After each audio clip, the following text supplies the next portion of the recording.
I reported my neighbor for hiding refugees, and I don't know if I did the right thing. It started with a noise, a soft thud beneath my living room floor. At first I thought it was pipes or maybe raccoons, but the pattern was too human. Muffled footsteps, the creak of floorboards, whispers that vanished when I turned off the TV. I'd lived in that small town for 8 years. We all knew each other, or thought we did. My neighbor, Mrs. Hanley, was a quiet widow in her 60s. Always polite, always wearing that same wool cardigan no matter the weather. One night I saw her dragging boxes into her basement at 2 in the morning, no lights on, just the faint beam of a flashlight. I tried to laugh it off, but the next day I noticed something else. Strange men visiting her house, their faces hidden under hoodies. Sometimes kids, one of them couldn't have been older than 10.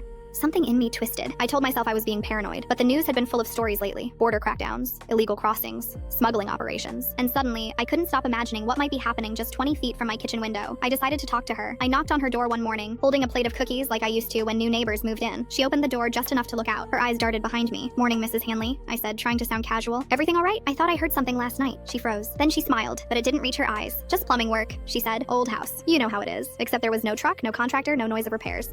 And when I looked down, I saw a tiny handprint on her front door. Small, dusty, like it belonged to a child trying not to be seen. That night, I barely slept. My mind kept flipping between possibilities. What if she was helping people? Or what if she wasn't? By morning, I'd convinced myself I had to report it. I didn't want to get involved, but what if something dangerous was happening? What if someone got hurt because I stayed quiet? So I made the call. Anonymous. Quick. "Suspicious activity," I said. "Possible illegal housing." They sent people the same afternoon. Black vans, flashing lights, officers knocking, then entering. I watched from my kitchen window as they let out 6 people, 3 adults, 3 kids, scared, shaking, wrapped in thin blankets, and Mrs. Hanley standing on her porch, tears streaking through the dust on her cheeks. When she saw me watching, our eyes met.